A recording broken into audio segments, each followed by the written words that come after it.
Welcome back. It's the Methuselah Factor, 30 Days to Better Health, and I'm Dr. David DeRose. We're on day 23, Identify Your Stressors. I still remember it well. It was many years ago when I met a young lady who I'll call June. June had grown up in a very different environment than I did. I grew up in urban America. She had been raised in rural Africa. One day she was telling me a story about how they went on a hike into the jungle. Now, to me, this did not necessarily conjure up warm feelings, but June was telling me the story with all kinds of excitement, just like she was reliving it as a child. She said that night they lay down in the jungle under the canopy of the trees. No tent, no sleeping bags. But I wasn't prepared for what she shared next. She said, in the middle of the night, something crept into the camp. I heard it. And then I felt something cold and wet on my cheek.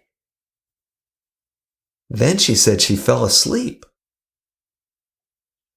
She said the next morning she awoke.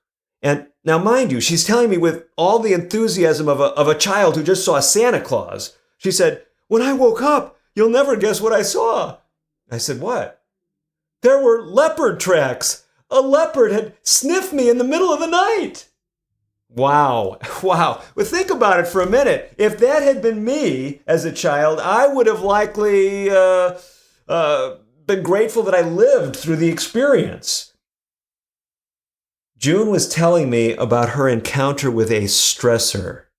Something had come at her. Something had changed her environment, and the way she dealt with it was with excitement and joy. That very same stressor for me and people that grew up like me probably would have terrified us. Today's lesson, Identify Your Stressors.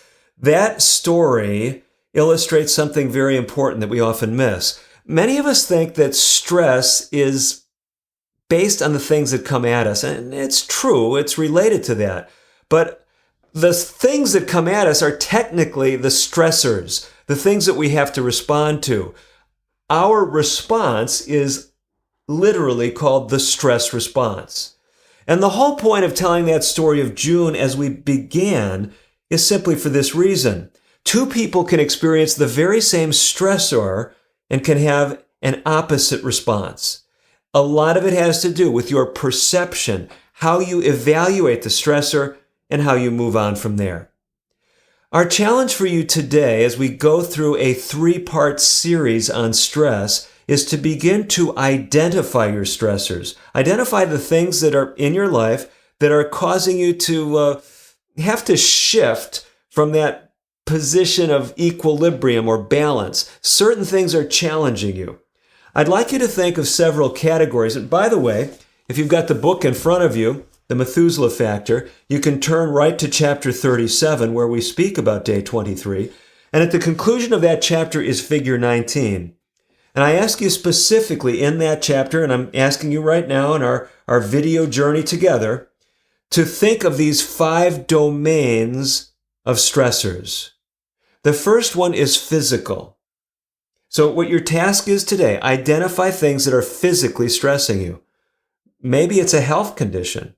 Maybe it's something as commonplace as just the weather. Right now it's maybe winter for you. Maybe it's the middle of the summer. Whatever season it is, maybe you're experiencing some stress because of the heat or the cold. That would be a stressor that you could write down on this grid. Then what about mental stressors? I'd like you to think about that. What kind of things are stressing you mentally? Maybe it has to do with your career or your lack of it.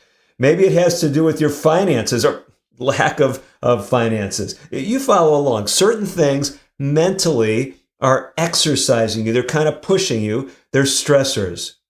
What about emotional stressors? Maybe it has to do with relationships. Again, maybe it comes into the realm of the workplace. Maybe it's something to do in the neighborhood. Maybe it's just thinking about your future. I want you to identify some emotional stressors in the next 24 hours. That's your daily task today. Physical, mental, emotional. But we don't want to stop there. We also want you to think about social stressors. Now, I know emotional and social, they often kind of blend. And the reason why is if you're stressed socially by other people, usually that takes an emotional and often mental toll on us. But think of some of those relationships that you're in. Maybe there's some stress if there's a relationship, a social context, a lack of relationships, maybe in the workplace, maybe at school, maybe in your faith community. You don't feel socially connected. Write that down as a social stressor. And then finally, as we conclude, the 5 different domains that I've mapped out for you, the last one is spiritual. These are not in any particular hierarchy, but think of things that spiritually, things that deal with meaning and purpose in life. Where are you at with those? Are there some things stressing you? Or maybe you're stressed about the spiritual condition of someone else, where they're at on their life journey. Your assignment today, as we begin to look carefully at stress and the stress response, is to evaluate the things coming at you. Fill out figure 19.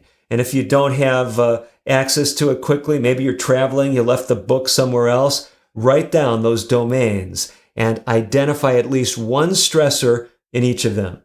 What we'll do in the next 2 days is look at ways you can deal with those things causing stress in your life. I'm Dr. David DeRose. Our goal, better blood fluidity. And you say, well, this all sounds so familiar. You've been talking about stress throughout the entire program, but now I'm starting to realize I've got some work to do. That's the point. We've been seeing how stress raises compounds in our blood that make our blood less fluid, and that's why it's so important to address the things that are challenging you. That's your assignment. Tomorrow, we start to look at strategies.